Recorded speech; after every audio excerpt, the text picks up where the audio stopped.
जो भी रिपोर्ट बंगाल से आ रहा है वो एनडीए के पक्ष में दिख रहा है। पूरा माहौल जो है वहाँ ह्यूज एंटी इनकम्बेंसी है, लोगों में डर था। इस बार लोग उससे बाहर निकल करके वोट कर रहे हैं। वहाँ से आए हैं पत्रकार लोग और बता रहे हैं कि चुनाव बिल्कुल एनडीए के पक्ष में जाए। कांग्रेस अपनी पार्टी पर आरोप लगाई है कि पैसे लेके रसूखों को टिकट देती है। अब ये तो फिर कैसे अलायंस में दोनों थे? दोनों साथ ही इंडिया गठबंधन चला रहे थे। पश्चिम बंगाल में चुनाव को लेकर सियासी सरगर्मी तेज हो गई है। राज्य की सत्ता पर काबिज ममता बनर्जी की पार्टी तृणमूल कांग्रेस एक बार फिर जीत दोहराने की कोशिश में जुट गई है। वहीं भारतीय जनता पार्टी भी पूरी ताकत के साथ मैदान में उतर चुकी है। ऐसे में चुनाव को देखते हुए सभी राजनीतिक दलों ने अपनी अपनी रणनीति बनानी शुरू कर दी है। रैली, जनसभा और वादों का दौर तेज हो चुका है। मुद्दों की बात करें तो विकास, कानून व्यवस्था, बेरोजगारी और केंद्र राज्य संबंध जैसे विषय इस चुनाव में अहम भूमिका निभा सकते हैं। राजनीतिक विश्लेषकों का मानना है कि इस बार मुकाबला कड़ा होने वाला है, क्योंकि दोनों प्रमुख दलों के बीच सीधी टक्कर देखने को मिल सकती है। अब देखना यह होगा कि जनता किसे अपना समर्थन देती है और किसके हाथ में सत्ता की चाबी जाती है। ऐसे में बता दें कि बयानबाजी का दौर भी जारी है। इसी कड़ी में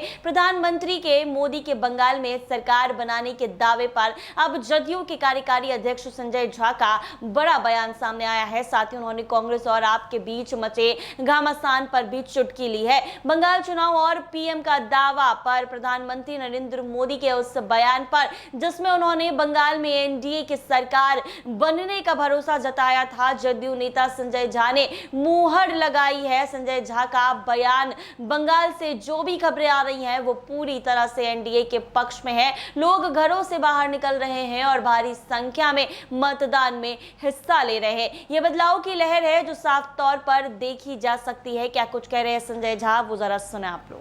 प्रधानमंत्री ने कहा है कि बंगाल में मैं शपथ ग्रहण के दौरान बीजेपी सरकार बनाएगी और हम वापस आएंगे। नहीं, जो भी रिपोर्ट बंगाल से आ रहा है वो एनडीए के पक्ष में दिख रहा है। पूरा माहौल जो है वहाँ ह्यूज एंटी इनकम्बेंसी है, लोगों में डर था। इस बार लोग उससे बाहर निकल करके वोट कर रहे हैं। जो फर्स्ट फेज का रिपोर्ट है, जो लोग वहाँ से आए हैं पत्रकार लोग और बता रहे हैं कि चुनाव बिल्कुल एनडीए के पक्ष में जाए। कांग्रेस आम आदमी पार्टी पर आरोप लगाई है कि पैसे लेके रसूखों को टिकट देती है। अब ये तो फिर कैसे अलायंस में दोनों थे? दोनों साथ ही इंडिया गठबंधन चला रहे थे। अनिवार्य कर दिया गया है।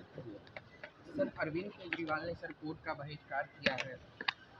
तो आपने सुना इन्होंने क्या कुछ कहा। साफ तौर पर इंडिया गठबंधन में दरार की बात कही है। कांग्रेस बनाम आप कांग्रेस ने आम आदमी पार्टी पर गंभीर आरोप लगाए हैं। उन्होंने पैसे लेकर रसूखदारों को टिकट दिए हैं। इस अंतर कलह पर संजय झा ने तंज कसते हुए गठबंधन की एकजुटता पर भी सवाल खड़े कर दिए हैं। संजय झा का पलटवार आया है कि ये बड़ी अजीब बात है। अभी कुछ समय पहले तक दोनों साथ थे, मिलकर इंडिया गठबंधन चला रहे थे। अब अचानक एक दूसरे पर ऐसे आरोप लगा रहे हैं। यह दिखाता है कि इस गठबंधन की नींव कितनी कमजोर है। ऐसे में आपको बता दें कि लगातार बंगाल चुनाव को लेकर बयानबाजी का दौर भी शुरू हो गया है। ऐसे में संजय झा ने साफ तौर पर चुटकी ली है और बयान दिया है। कहा है कि अभी कुछ दिन पहले तक तो ये लोग साथ थे, लेकिन अब कैसे एक दूसरे पर ही सवाल खड़े कर रहे हैं। जी हाँ, पश्चिम बंगाल में चुनाव के नतीजों का इंतजार है कि कुछ उस तरीके से पश्चिम बंगाल में बीजेपी मेहनत कर रही है। अब सबकी नजरें इस पर टिकी है कि क्या दिल्ली और बिहार की तरह